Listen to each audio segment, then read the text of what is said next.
Ìyá ó ṣe sunkún má sunkún mọ́ kí ló ń pa ilẹ̀ ó lóun ò ṣe mọ́ ó jẹun má jẹ́ ń gbọ́ ó dẹ̀ kó gún ẹ ní nǹkan láyà ó wá bí mi jẹ́ ń já ẹ sí i.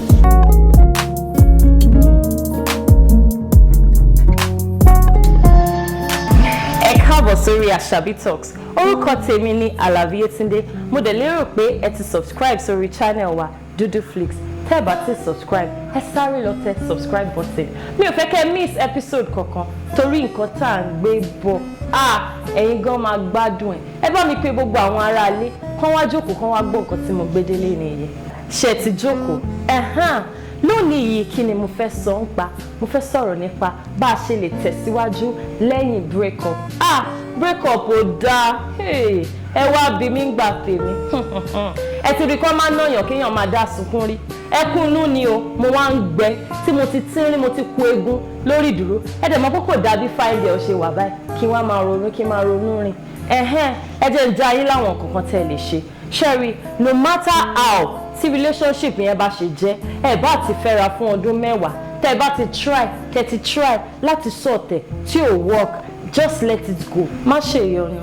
Sherry, relationship bó ṣe níbẹ̀rẹ̀ náà ló máa ń lópin. Ẹlòmíì dẹ̀ ní luck ẹni tó bá kọ́kọ́ bẹ̀rẹ̀ sí nífẹ̀ẹ́ náà jọ máa gbéra wọn sílẹ̀ wọ́n á jọ bí akọ wọ́n á jọ bábo wọ́n á jọ dàgbà wọ́n á jọ dògbó. Bó kó ṣe gbogbo èèyàn ló ní luck yẹn má fi ra ẹwẹ́ anybody ìka ọ̀dọ́ gba ọ̀rọ̀ sí nǹkan tí Yorùbá sọ. Ṣòrí tó bá jẹ́ mi nìwọ ni máa fún yín experience ní tèmi ìgbà tèmi ẹni tá a jọ ń fẹ́ra kò tiẹ̀ fẹ́ gbọ́ nǹkan kan lẹ́nu mi èmi tiẹ̀ fẹ́ máa explain kí n máa sọ pé jọ̀ọ́ ro báyìí ro àtìgbà tá ti jọ wà ro gbogbo nǹkan tá ti jọ ṣe ro gbogbo plans ta ní fún future wa aláwa tiẹ̀ máa tún fáwọn ọmọ tá àti ìbí a máa sọ orúkọ wọn a máa fún wọn lórúkọ a máa kọ sínú pé kí la máa sọ tó bá jẹ́ pé ọkùnrin àkọ́kọ́ la bí kí la máa sọ tó bá jẹ́ obìnrin kí la máa sọ à ń tanra wa gbọ̀gbà sí relationship náà dé tó dà pé ayé ti fẹ́ parẹ́ gbà yẹn mo wá wò pé tí n bá para mi báyìí pẹ̀lú ìrònú tálẹ̀ lómìn tí mo máa pàdé báwo mo ṣe máa move on plans tí mo ní fún life mi ṣó máa come to an end torí pé ẹ̀dá tọ́lọ́ ń dábìí tèmi lòun ò ṣe mọ́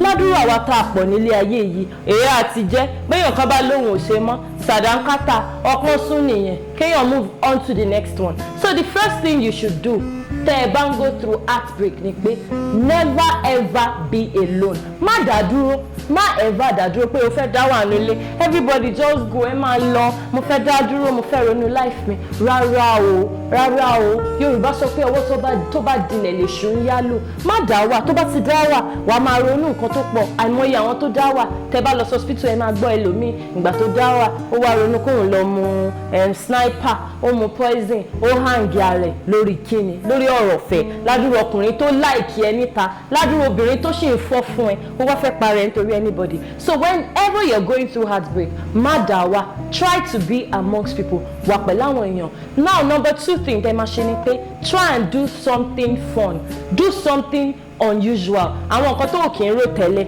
maybe you can go for swimming go to the club take a drink hang out with friends both female and male friends learn from them gist about it think about other things. That's the second thing you should do when you're going through a heartbreak. Number 3 thing tó gbọ́dọ̀ ṣe tí mo mọ̀ pé difficult ni pé ẹlòmíì pictures tán ti yà òun àti ẹgbẹ̀fẹ̀ máa ní couple goals is and as mi ò fẹ́ delete picture yẹn. First thing first clear your gallery gbogbo pictures ẹ wipe ẹ dànù if you don't want to in fact mi lè sọ pé kó lọ save ẹ síbí kan because tó bá save ẹ ìwọ ló save ẹ ọkàn ẹ máa lọ bẹ but try and clear out the person's pictures off your gallery so that when you go through your phone you don't have anything tó ń dá ẹ padà lọ sí memory ẹni yẹn tó ń bring ẹni yẹn wá sọpọlọ ẹ. Number 4 thing tó máa ṣe ni pé lọ clear wardrobe ẹ ṣe mọ̀ pé àwọn obìnrin a máa ń like ká mú t-shirt boyfriend wa ká mú big wristwatch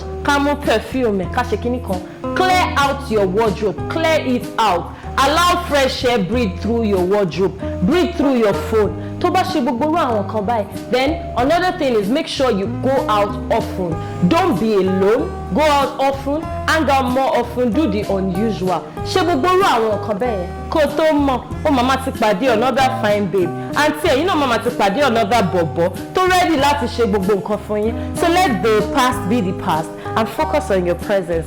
Ẹ̀yin tèmi, mo lérò pé ti gbádùn mi lẹ́ni lórí ètò. Màá máa rí yín lọ́sẹ̀ tó ń bọ̀. Ẹ má gbàgbé kẹ́ subscribe sórí YouTube channel wa. Mwah.